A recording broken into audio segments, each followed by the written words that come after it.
My name is Jonathan Hargreaves and I work for TRN Training. In this TRN Taster, I'd like to take a look at fractions. The mere mention of the word fraction is enough to send some people running for the hills. Well, hopefully there will be no need for such drastic measures after this video clip. Before we look at some examples, let's take a look at the composition of a fraction. A fraction comprises three things. First of all, a fraction bar. This divides the upper and lower case numbers. These numbers, the top number is known as a numerator and the bottom as a denominator. When we reduce a fraction to its simplest form, we reduce it by the greatest common factor, otherwise known as GMF. So for example, let's write 4 over 8. So the greatest common factor here would be 4, because 4 into 4 goes 1, and 4 also goes into 8, which is 2.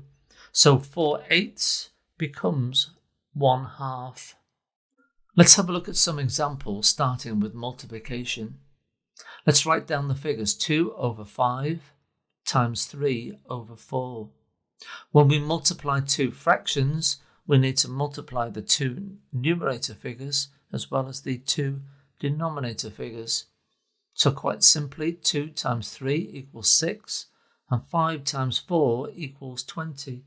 Using the great common factor number, in this case 2, we can divide 6 by 2 equals 3, and 20 divided by 2 equals 10. Therefore, our final figure is 3/10. Let's have a look at how to divide two fractions. Let's write 3 over 8 divided by 6 over 10.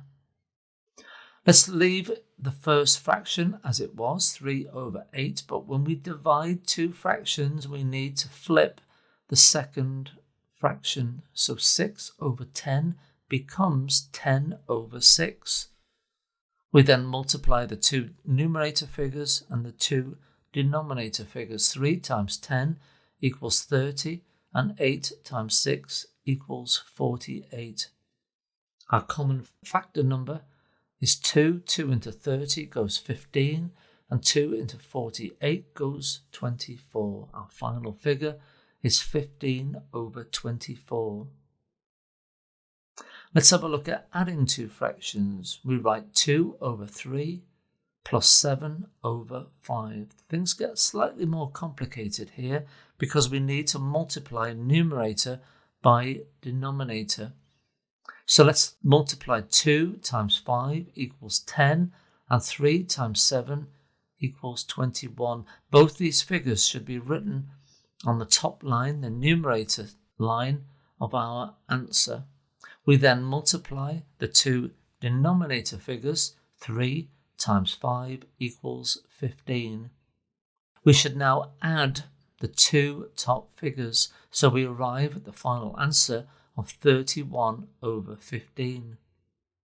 There is no great common factor number because no figure other than 1 will divide into 31 and 15, but we can simplify our fraction by writing 2 and 1/15.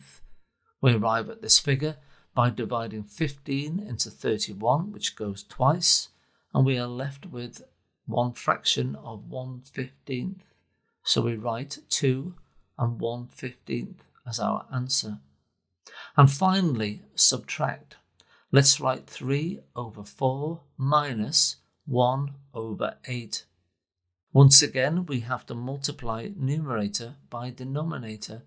So we have 3 times 8 equals 24, and 1 times 4 equals 4. Once again, we multiply the two denominator figures. 4 times 8 equals 32. As we are subtracting, we need to take 4 from 24 on our numerator line. We now arrive at our final figure of 20 over 32. Our greatest common factor number in this case would be 4. 4 goes into 20 5 times, and 4 goes into 32 8 times. We arrive at the final figure of 5/8. I hope that's made fractions a little bit easier. and you hopefully won't run for the hills. I hope you've enjoyed this TRN Taster, and I hope to see you all soon.